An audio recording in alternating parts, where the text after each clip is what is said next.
Hello, friends. Welcome to another episode of HR to CHRO podcast. And today we have Mr. Hariharan Subramanian with us. And he started his career with TCS. Then he joined Oracle.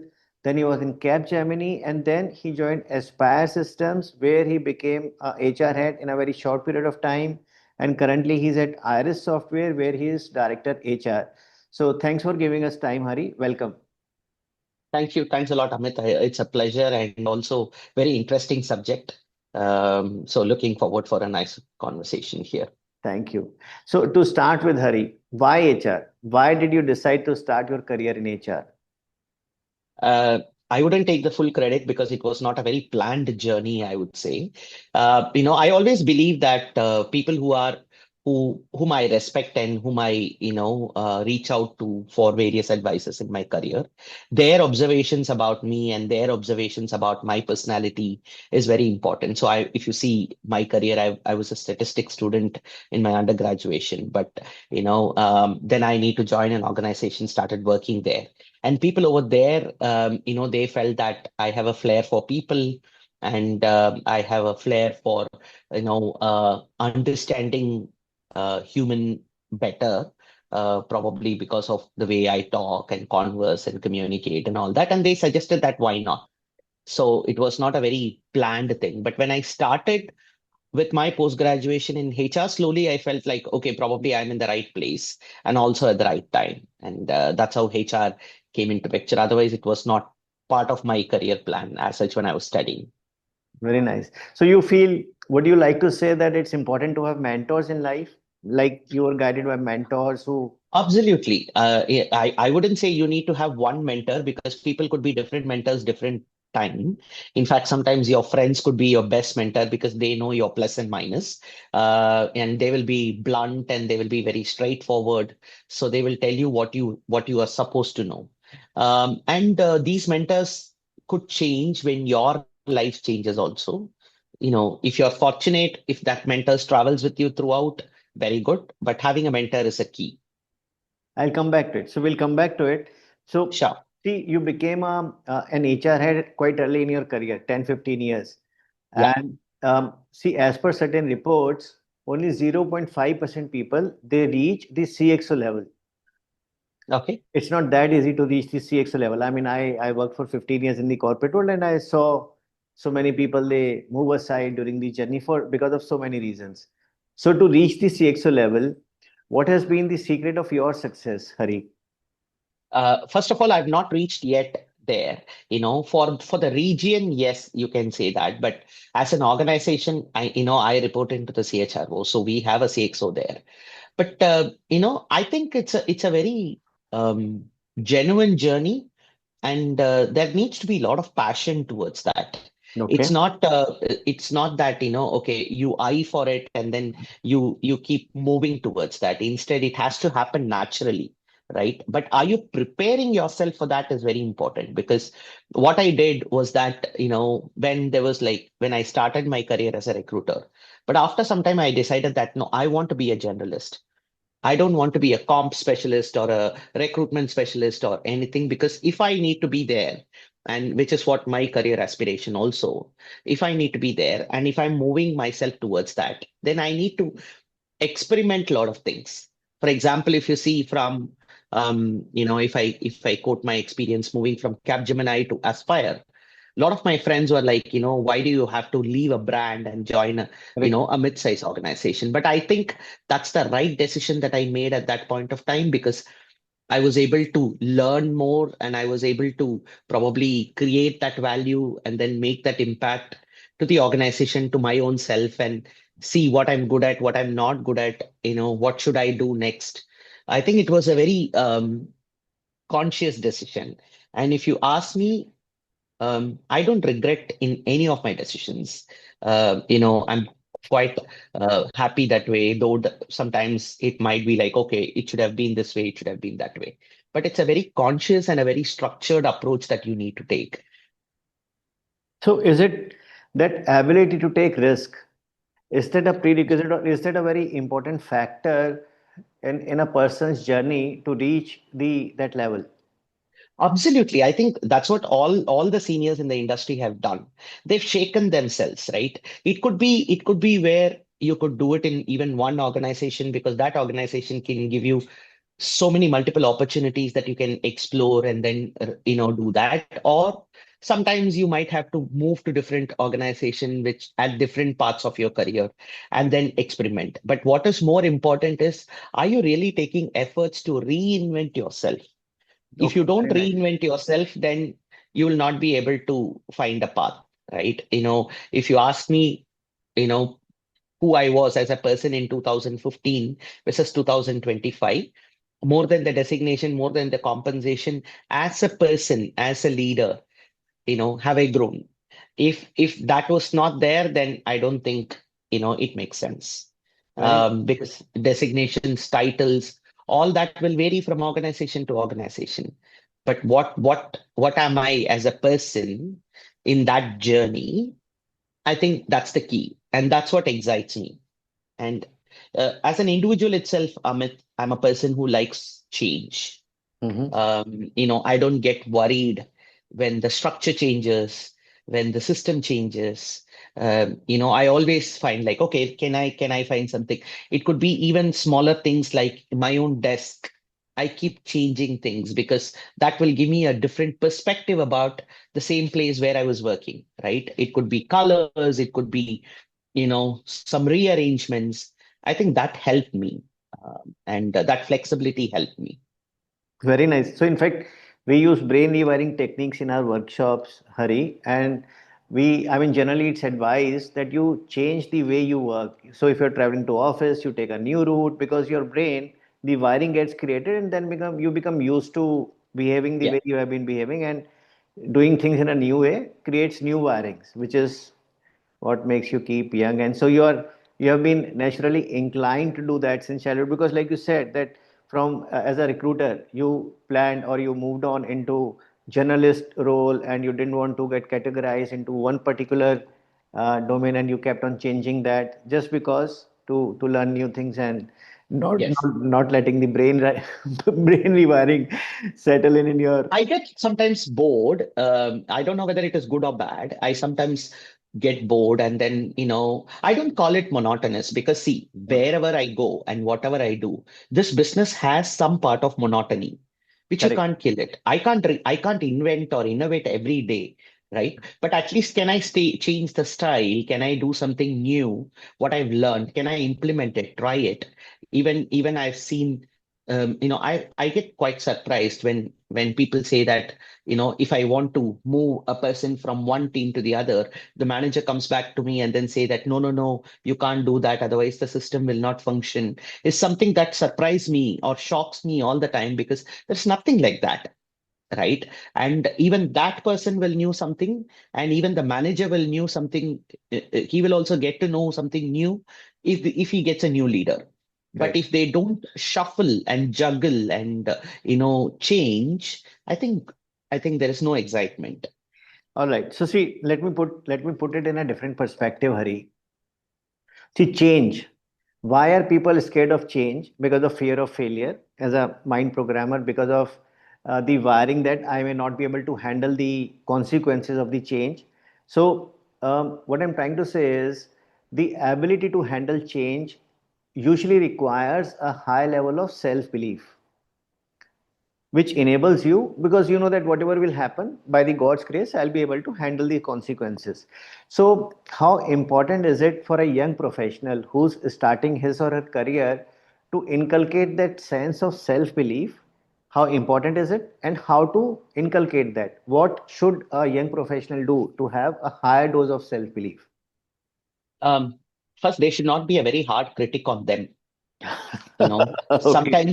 Sometimes in HR industry, at least, I feel that people get carried away with the jargons. People get carried away with the name of the organizations, brands, and all that. Even I've gone through that journey, right, where you keep comparing yourself with the other person. Very nice. But you always need to find out what is that USP that you have.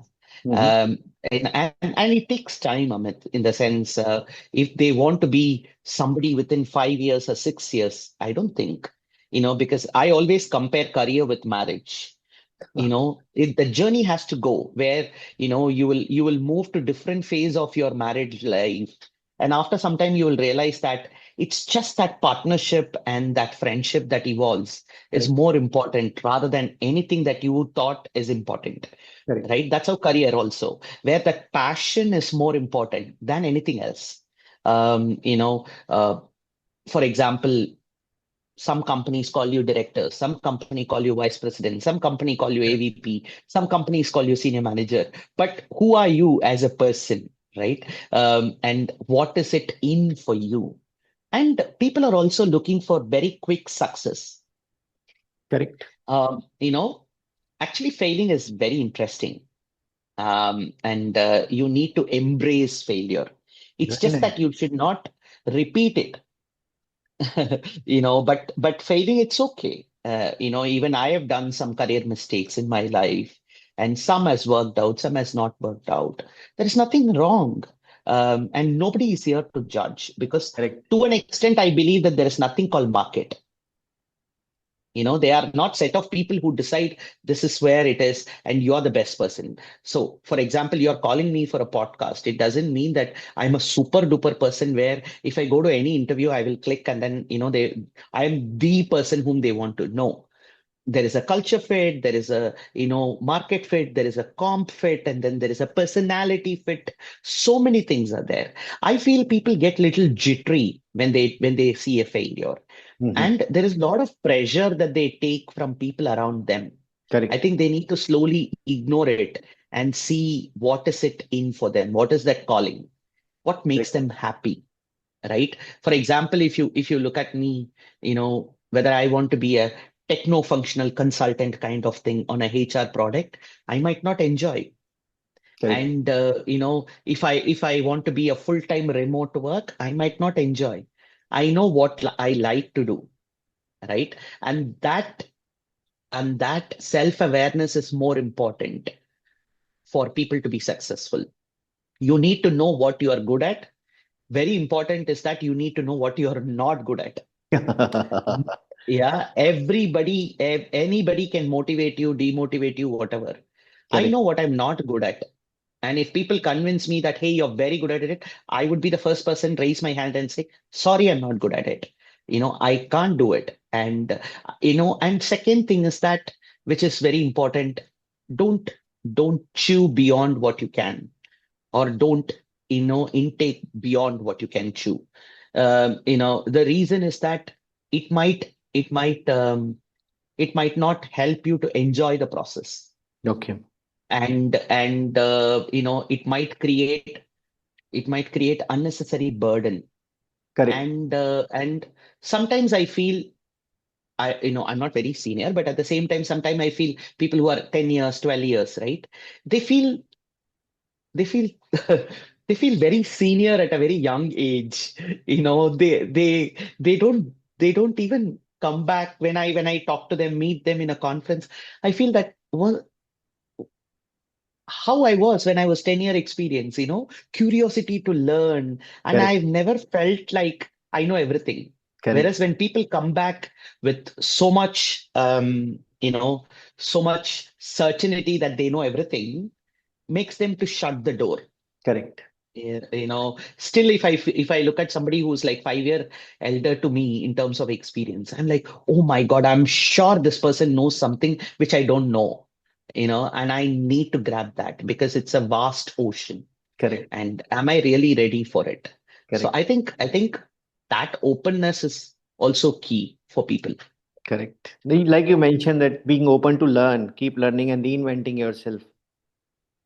Yes, you need to, and that's the best part, to be like, So be in the industry.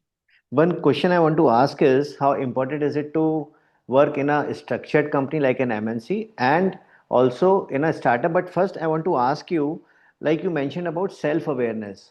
So a person who's just starting his or her career, how can that person know what he or she is good at or what he or she is not good at?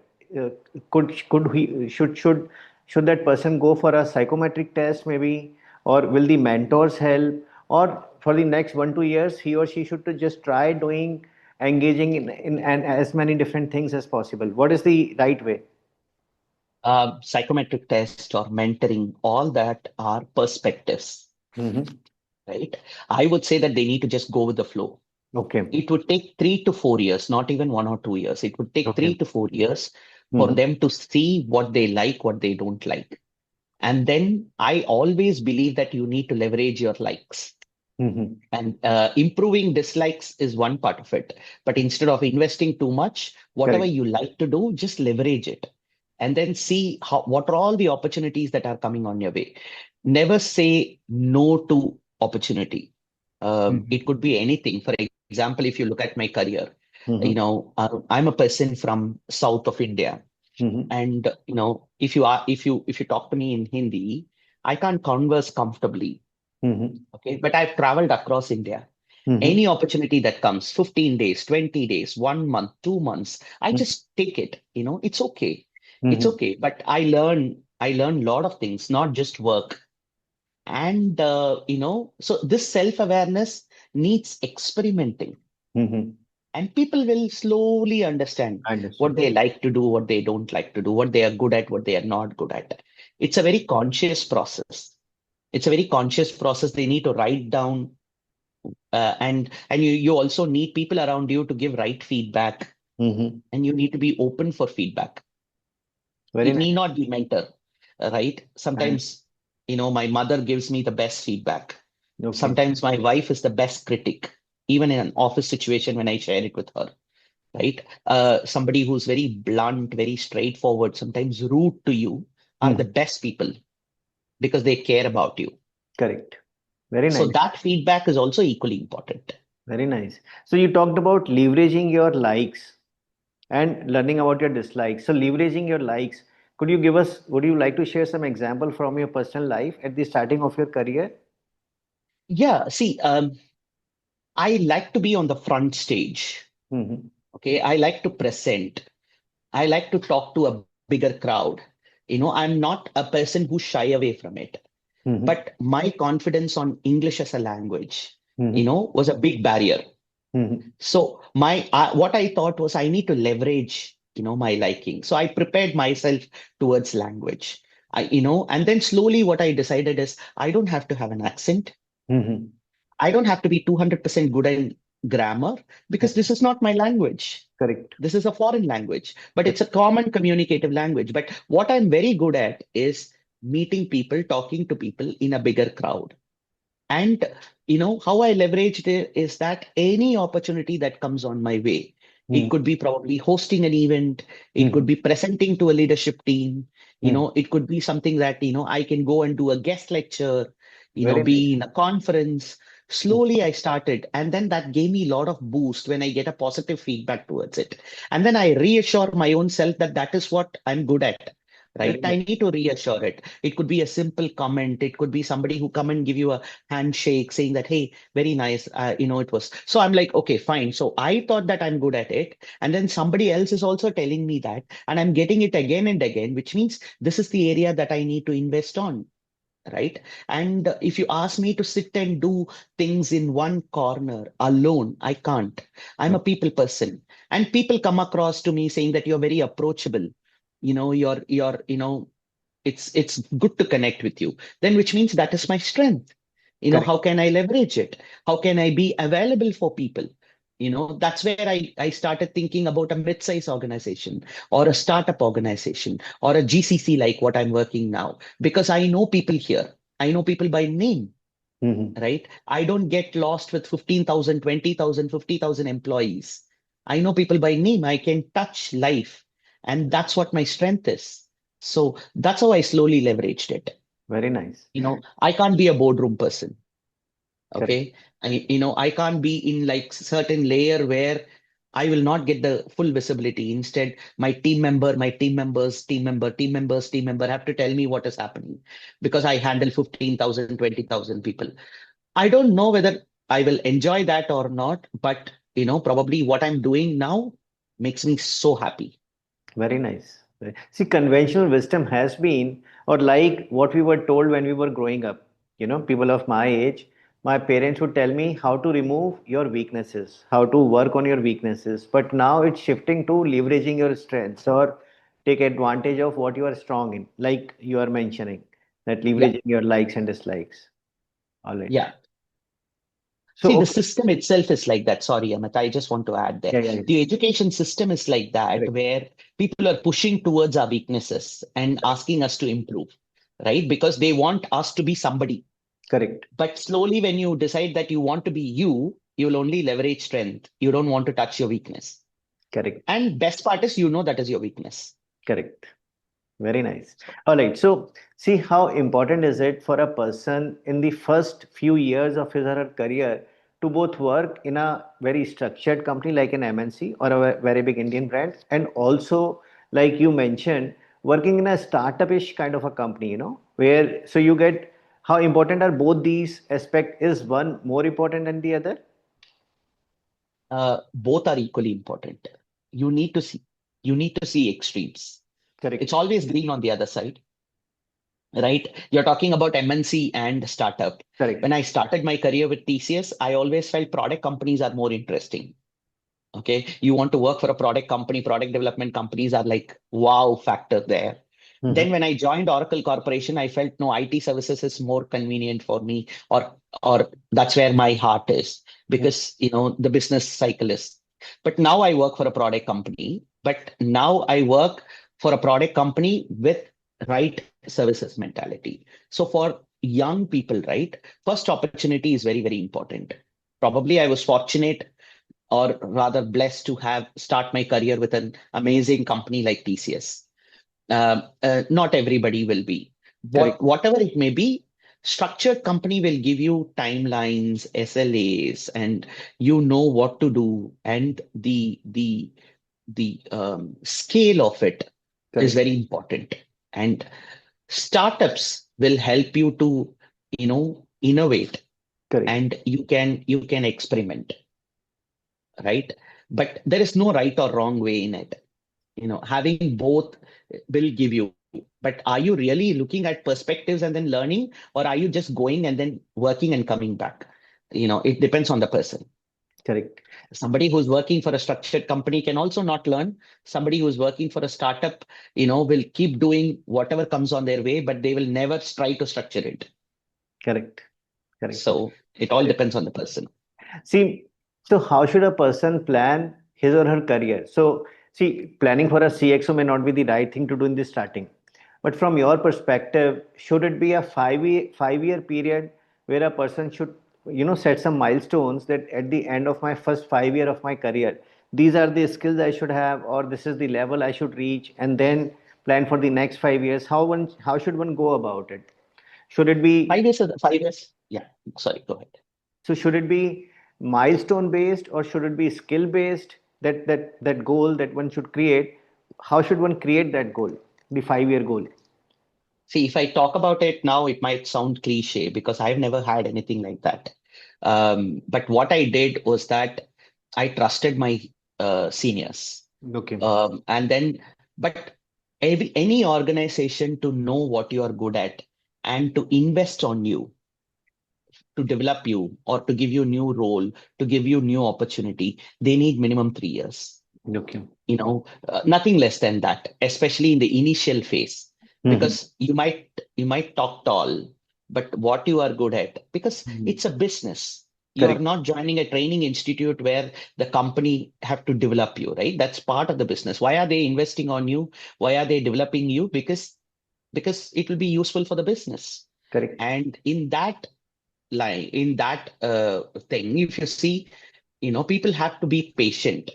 Mm-hmm. And I don't believe in level, Mm-hmm. because in the sense, you have to be at a mid level, you have to be at a manager level. I don't believe in levels, at least in the initial stages. But as you rightly said, milestones. For example, have they tried different departments within Very HR? nice. Yeah. Have they tried operations? Because one thing that I don't like is when people tell me that, oh, you start as an operations person and slowly grow yourself to become a HR business partner. I don't believe in it. These are two different things. Correct. Some might have a flair for one thing, some might have a flair for the other. And Correct. each of the role is existing in the organization with a purpose. Correct. So if they get opportunity, they should try different things. For example, if they work for a startup, they will get that opportunity to work on everything or simultaneously multiple roles. Whereas if they work in an MNC, within the organization, first they need to see whether they can move from one role to the other role, do at least two roles within 5 years so that they will get a hands-on and see what happens this side of the table and what happens in this side of the table and what happens to themselves, what they like. Very nice. So, so it depends on the organization, but milestones are very important. I Mm. had I had milestones like that. You Mhm. know, am I handling a team after at least 7, 8 years? At Mm. least one person can I mentor? Mhm. Can I be a manager? Manager need not be in the title, but I can even be a team lead. But can I Mhm. have that person? And then what kind of certifications I need to do? Mhm. Okay. And what kind of roles that I need to have? For example, mergers and acquisition is one important opportunity. So Mhm. when you get that opportunity, can you try your hands there? Can you learn something from that? So those are different milestones, not the levels. So we are talking about the way of looking at the perception. See, because sometimes people are scared of moving into organizations where mergers and acquisitions are happening because it's a very challenging period. When two companies merge. So it all depends upon the perspective that one has. That one may look Exactly. at it as an opportunity, other person may. So having that right perspective, again, seniors come in very handy in that. But like you mentioned, at the starting of your career, you trusted your seniors and they gave you very good advice. But see how to impress the seniors, how to make them take an interest in your career, in your development. So how do you impress your seniors, at least in the first initial years? Because you must have impressed your seniors. That is why they wanted your good, and they took interest in your career. I think you need to be genuine. You need Right. to be sincere to what you are given, and you should not, you should not decide quickly that what I'm doing is not useful Mm-hmm. or okay, I'm not very happy in it. Can I do that? No, it has to take some time when they assign you something, right? For example, my seniors have given me opportunities to even pack carton boxes to be in the boardroom, right? One day I used to pack carton box, the other day I will be in some college presenting in front of 1,200.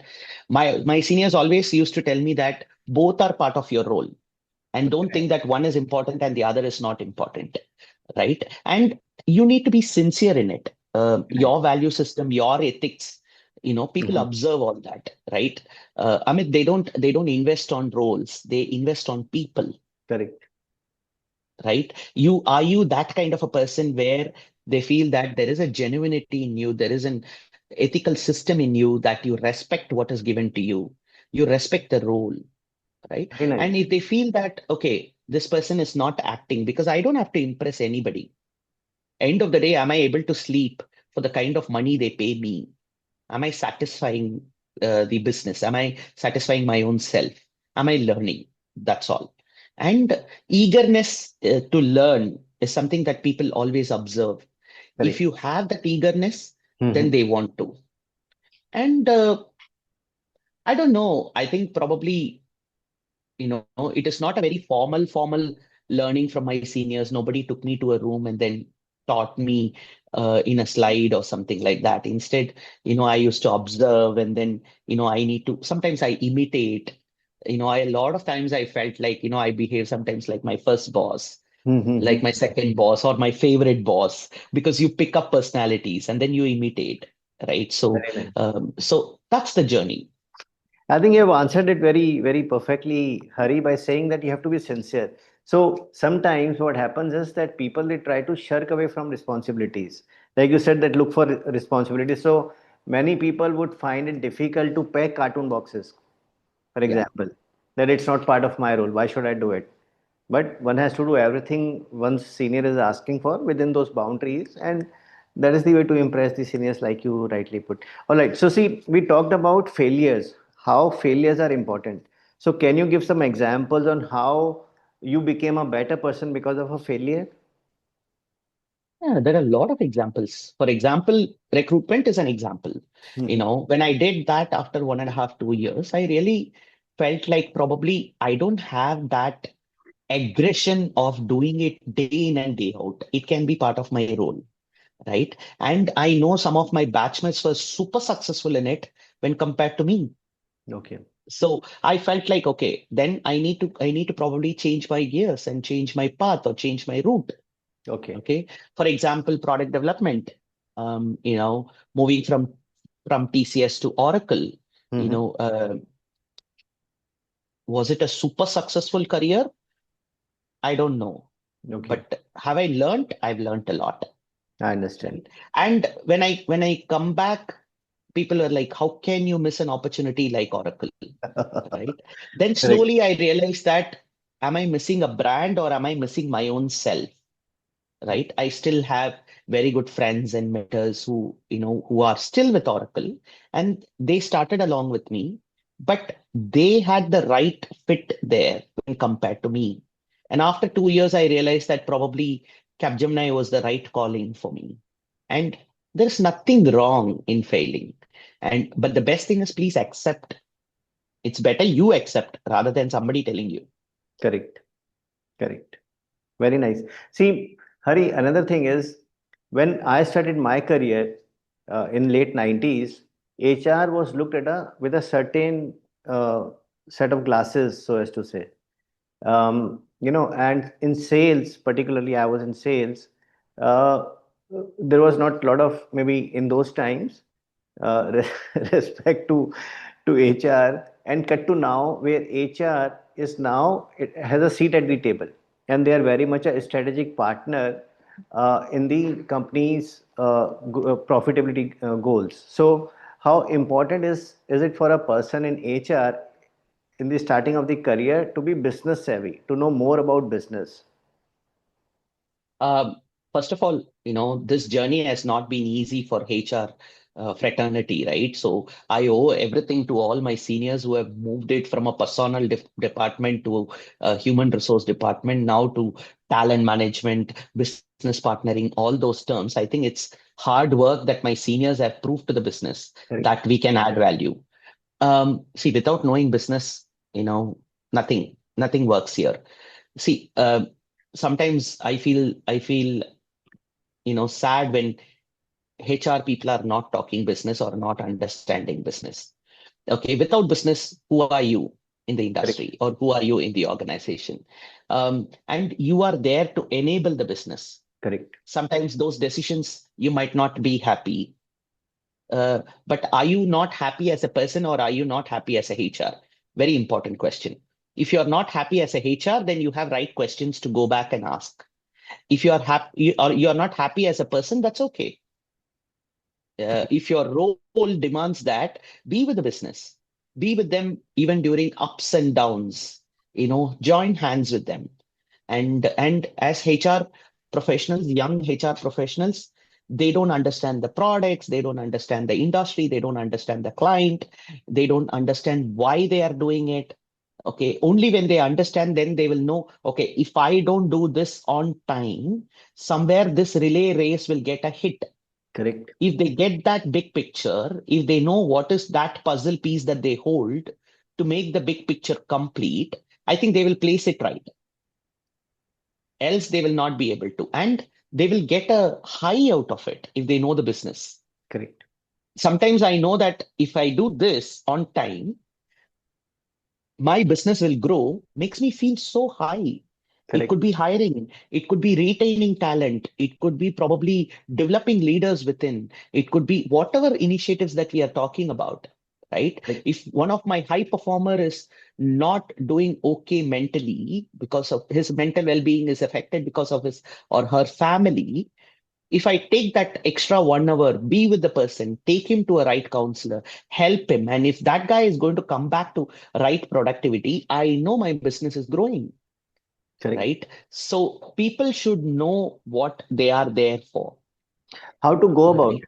Sorry, you were saying. Yeah. So actually, the right question. They need to understand the length and breadth of their business in terms of who are their clients, how are they making money, If they are a manufacturing company, then it is very easy to get Correct. that because they see the product. Whereas in a services industry like us, where you don't see the end product, they're all in digital forms.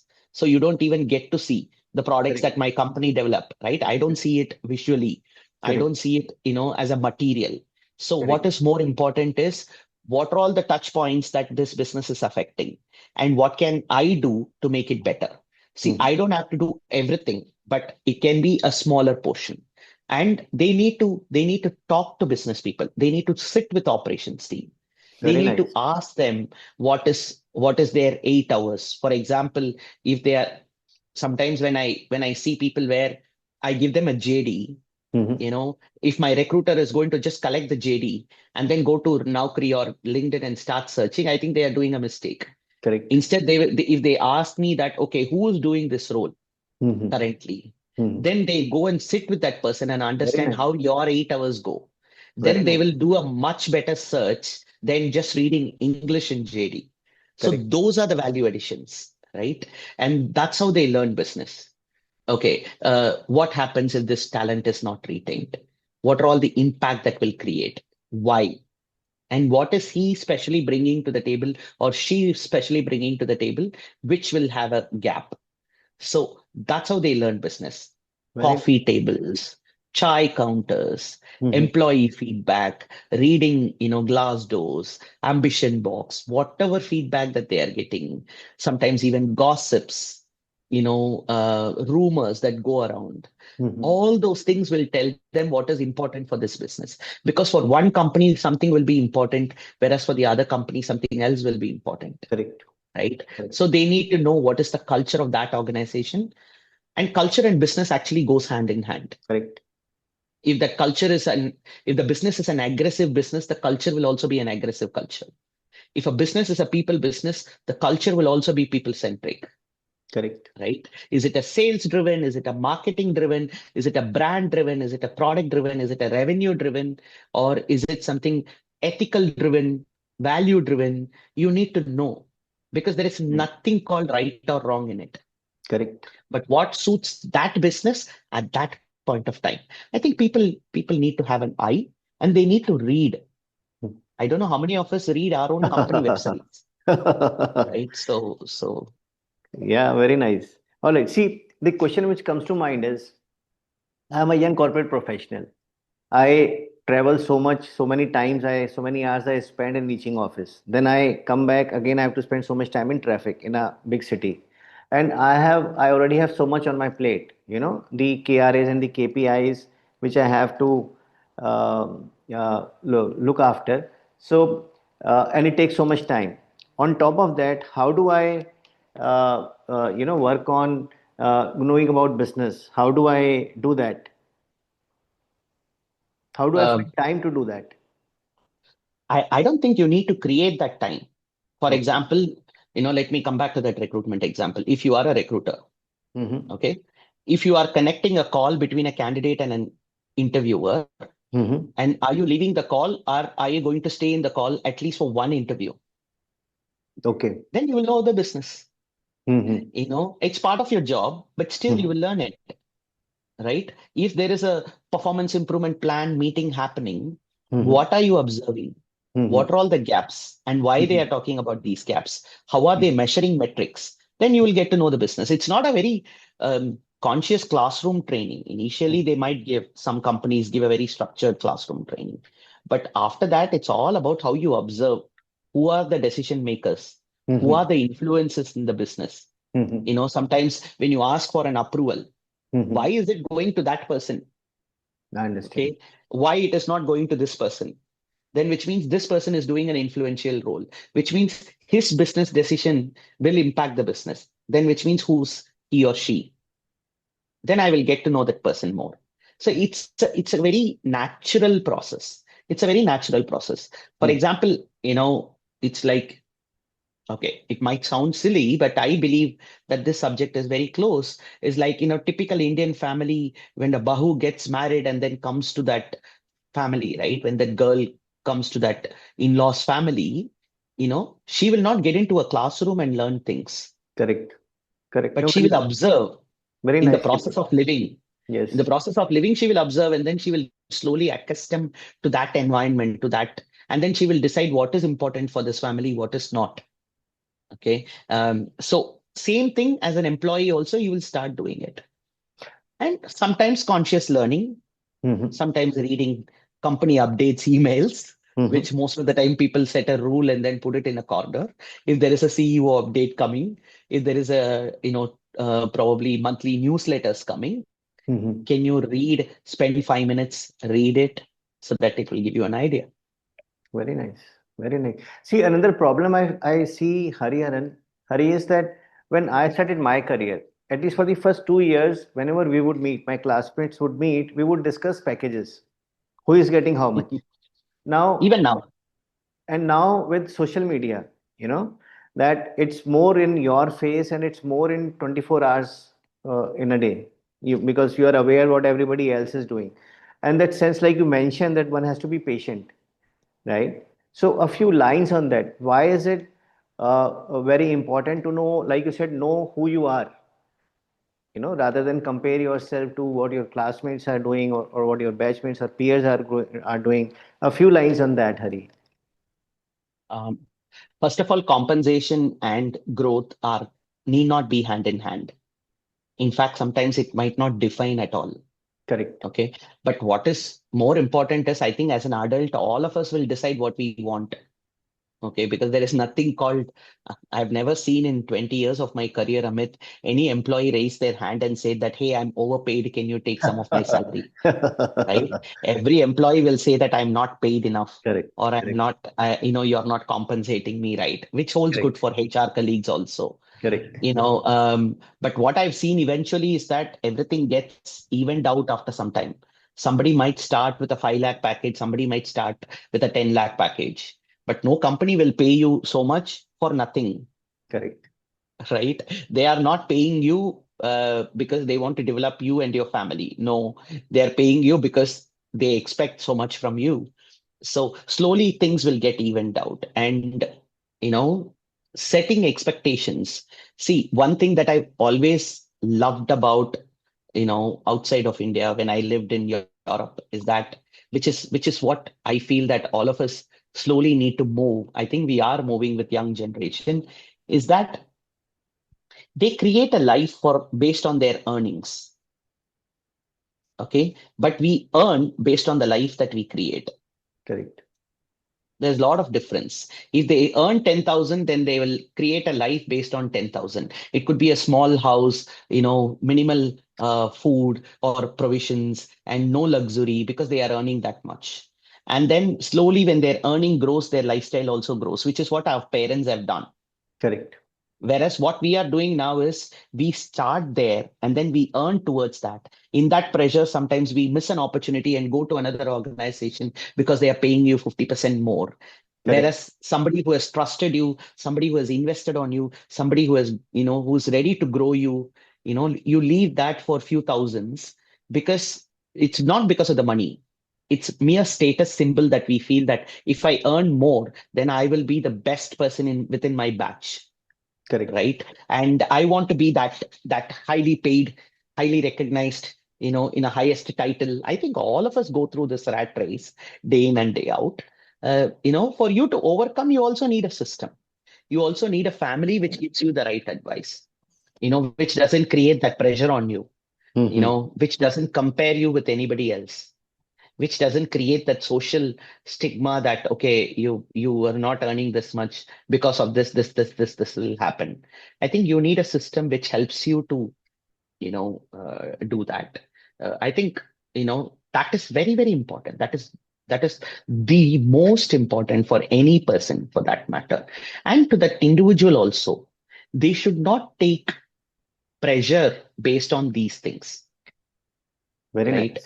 You might be extremely happy in a low paid job, and you Mm-hmm. might create amazing value in a job which might not be compensating you that much, or you might not enjoy at all, even if you're paid extremely well, because nobody hear you out, nobody listens to you, nobody consider your opinions, and you are a stamp there. So where you want to be is your choice. and what makes you happy is your choice. Very nice. Um, yeah, but it's an exploration. I don't think young people will get it. I have not got it at least till 10 years. Slowly I understood that I don't have to be part of a brand, Correct. when you can be a brand, Correct. right? So slowly you understand all that and then come out of it. Very nice. Self-actualization, self-realization of Maslow's. Yeah. See, I think initial years, if you have taken a student loan, then obviously that pressure is going to be on the higher side. Absolutely, But in absolutely. case, See, market is also paying very well. If you are a diamond, they are ready to. correct, But that should not be a deciding factor, is what I'm saying. I'm not saying money is not important. If I have my own commitments, obviously it could be my loans, it could be my EMIs. But what is important is that this commitment keeps coming in different forms of an individual, correct, right? That should not be a deciding factor. correct, Sometimes you can reduce something, lessen something for an opportunity, for a growth, for people. correct. Very nice. That's what I'm All saying. right. See, another reason why people sometimes become impatient is, like you said, monotony. See, 70-80% of each job, whether it's sales, in my experience, or could be any other job, any other task, any other work that we do, 70-80% of that is boring, repetitive work. And like you mentioned, having that milestone, a 5 years milestone, and that goal is how, what I feel, one can keep oneself motivated. So but that's what I feel. In your view, how to handle that monotony, how to handle that daily repetitive tasks that one has to do and still keep oneself motivated. Uh, First of all, you call it, or I call it as monotony. Business call it BAU. Okay. End of the day, without BAU, there is nothing. Yeah. 10-15% is what you can innovate, you can create something new. But Correct. what is more important is slowly you need to talk to your own self and see why you are doing this. Okay. What you are doing is not monotony. How you are doing is what is monotony. You are talking about the brain wiring technique, right? Which Kushalta does. So, it is actually that. If Correct. can you do the same thing in a different way, which will give you an interest? Mm-hmm. Last time I did a town hall, and after quarterly, I'm going to do the next town hall. Mm-hmm. Can I do something different? Town hall is monotony, but Mm-hmm. how I do it is not monotony, right? That Yeah. is in my hands. End of the day, I'm going to give the same result, but can I create small differences? For example, somebody is doing onboarding. Mm-hmm. Every time they are doing an onboarding, they get a file, they fill it up, do it, and all that. But can they observe a trend and then see, okay, my company is hiring people from this sector, or in the last few years, the data that they have, filter it out for 5-10 minutes, read it. Okay, then this is what it is. If they are going to meet a person and greet them as part of onboarding, hey, I am the first person of this organization who's going to meet this person. Can I make my best impression there? Very nice. Okay, can I create all my energy? Work is monotonous. So I feel that if people are moving slowly from what they are doing to how they are doing, then monotony will be redefined. If they see a monotony in how they are doing, I think the problem is with them, I, not with business. I understand. And that's what learning is all about. That's what milestone is all about, right? Can I do something different in what I'm doing? And it could be the style, it could be what I've learned a new concept. Can I apply? Can I read the data better? Can I file an employee file in a better fashion? Can I create a different order in it? It could be anything. It could be anything because Amit, I believe that I've seen my friend's dad who was a postman for 40 years. What can be more monotonous than a postman who's a postman even after, at the time of retirement? But he still had that passion. When I asked him, uncle, what made you to be that way? He said two things. One, I have commitments in life, so I don't have choice. So I need to be very clear, written somewhere that I don't have a choice. And second thing is that, I create memories in people. Very nice. right? And can I, as you rightly said, can I go this way instead of this way? Can I, if I take a very clear appointment letter, those times they used to have all those government letters, right? If I take it to the family, then I don't put it in the box. Instead, I call that person and give it to them in person. If I get a report card, if I get a merit card, if I get a pass certificate, then my approach towards that letter will be different. Correct. If I get a condolence, then I just drop it there and then come back. If I see a telegram, then I give preference for that because somebody is waiting for that money Correct. than a regular post. But post is the same thing. So, I think you need to create that energy in your own self to kill monotony because you don't have a choice. Correct. Very If you nice. understand that, I think you will not feel monotonous. Very nice. Very nice. All right. So we have talked about so many things, Hari. We have talked about mentors, how important are mentors, having a flair for people, taking advice from friends, talking to a blunt person, passion, preparing yourself, learning, keeping open to learn new things, and then create value, taking risks, make an impact, handling change. But one thing, leveraging your positives, your likes. But one thing is, you said never say no to opportunities, which Yeah, again is a very powerful trait to have. So, can you yeah. share some example on how this trait has helped you reach where you are? No, absolutely. For example, when I got an opportunity to move to UK in Capgemini, I was that time heading Chennai as a region, and I was handling at least 10 people and then 1,500, 2,000 employees. And this opportunity came to me saying that, hey, there is a project. Can you go to our UK office and then do it? But it is an individual contributor role. The size is going to be very minimal, and I don't have any friends there, right? I might not be able to take my family. Mm-hmm. Okay. And it's a weather, language, all that is new for me, Mm-hmm. right? And I'm a vegetarian. So people are like, how will you survive searching for vegetarian food? All that. But I just took that opportunity. I didn't even think about 5 minutes. I didn't even ask my family if it is okay or not. I told my family that I'm doing it.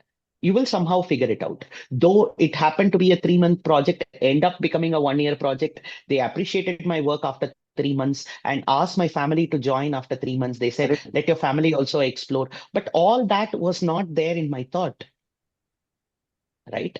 But that learning is tremendous. Correct. Today I talk about global culture. Today I talk about culture from different countries, how people think, how people approach. My outlook got changed. My perspective towards life has changed. My concept towards holidaying changed. Financial approach changed. My personality towards diversity changed. Inclusivity changed. Everything because of that 1 year. And that's what made me strong to take up the next opportunity when I got to go to Poland through Aspire, right? At least UK is an English speaking country. Whereas I landed in a country where I don't have friends, I don't have family, I don't know anybody, I don't know the language. With just 11 suitcases and my family, we all landed one day because we felt like we are going to live with humans. So what? We will survive, Very right? nice. And that that for that I need to plug out myself from something which I was comfortable. You need to understand that, right? At Correct. least I could have been more successful if I was continuing here. But when I plugged out, that lifetime experience for me as a person is more important than this change or this difficulty. Very I've nice. never said no for any opportunity for that matter. If somebody comes to me and asks me, I think they would have thought about it more than me Correct. because it's a risk for the business. And if Correct. they are ready to take that risk, I need to join their hands. It's okay if I fail. So what? So very Nobody is going to kill me. so I very will powerful, reinvent Hari. myself. Yeah. Yeah. So there's nothing wrong. All right. So see, we you also talked about certifications, doing up courses, trading courses. How does one decide what course to take up, and again, should it be based on the milestones or should it be based on the work that one is doing? How does one decide? Both. One is milestone. For example, if you're creating some milestones, then what are all the skills do you think or your seniors have told you, your mentors have told you that you need to develop? Then you can find for. It could be something short courses. If somebody wants to do an proper PG program or a 1 year diploma program, it all depends on the person. And second thing is I was talking about leveraging your strengths. Correct. For example, my next objective is to do a proper program on coaching because that's what my strength is. And if I want to grow in my career, I think if I want to leverage that part of it, then this is the best path. And Correct. you need to explore. I would say that if you're not very strong financially, then go for short courses, but Mhm. keep learning. Very nice. Sometimes out of it, you might not learn anything Mhm. formally, but you would have learned perspectives where the batchmates share something, the lecturers share something. That will be helpful. So don't invest too much within first 6 or 7 years because you need to earn Correct. and then slowly decide where you want to. If you're clear that this is where you want to, then it's the best thing. Very nice. See, you also talked about in the first 3 to 5 years, have a milestone that have I learned at least two things, two subdomains. So, should it Yeah. be limited to two or should it be more? And how does one decide which, for example, in HR, there could be 7 or 8 different subdomains, comp and Yeah. benefit, recruitment, HRBP, or learning and development, and so many things. So, should one try for only two of these subdomains in the first 3, 5 years or more than No, two? no, no. It's minimum two. Minimum Don't two. Okay. stick to one. Minimum two. If they get more, good. But if they get too many, they will not be able to learn. 5 years is a very short period. At least 18 months you need to spend on a role to learn. And there is nothing called right or wrong. Like, this role is important, that role is important, as I said earlier. But anything that comes on their way, if they get it and if they learn it, after some time, slowly they will decide whether they enjoyed it or not. Then, if they want to reinvest on it, they can reinvest on it. Very nice. But minimum two.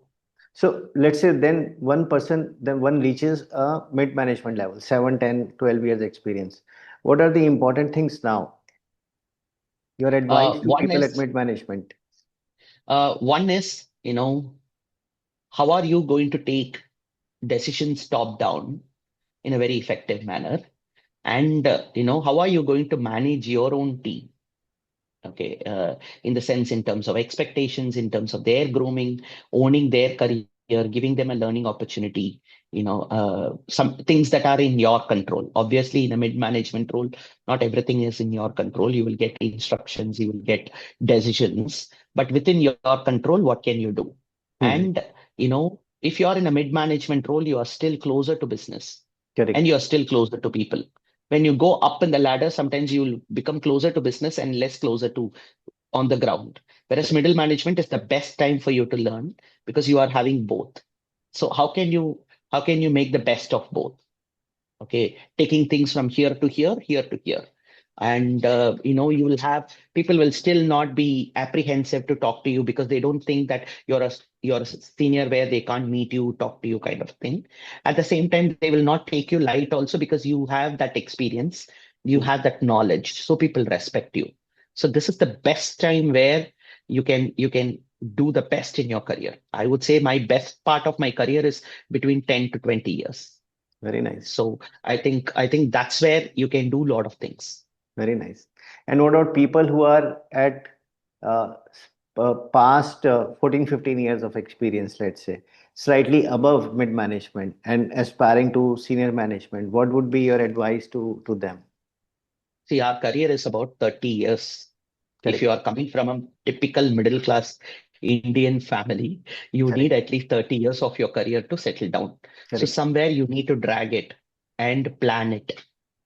Okay. Reaching too senior position in a too younger age is also a risk.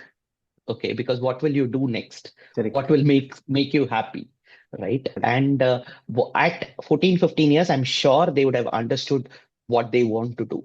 Mhm. Okay, and take that path, specialize in it. It could be anything. It could be a generalist HR, it could be a comp and ben, it could be a talent management, it could be HR operations or recruitment or L&D or HR analytics. Now a lot of new roles are coming. It could Mhm. be branding, employer branding, diversity, Mhm. whatever it may be. right? Then start. After that, you need to decide. By Hmm. 14, 15 years, you should have that decision in you. Still, you can't keep experimenting. I wouldn't advise that, at least suggest that. They need to have that decision in their hand and become a specialist in whatever they are. And so should they continue being a specialist, or again should they, if they want to be reach the HR head or a CHRO position, then again should they try to be a generalist and become a No, specialist? And specialist, I mean specialist as a generalist. If okay. you are a generalist, be a specialist in it. If you're a component, be a specialist in it. That's what I meant. I'm not talking about a sector specialist. I'm Correct. talking about good at what you are. Okay, I understand. Decide your path I and understand. then don't change. Opportunities, sometimes some very interesting, tempting things that might come on your way. You need to decide whether you need to do that or not.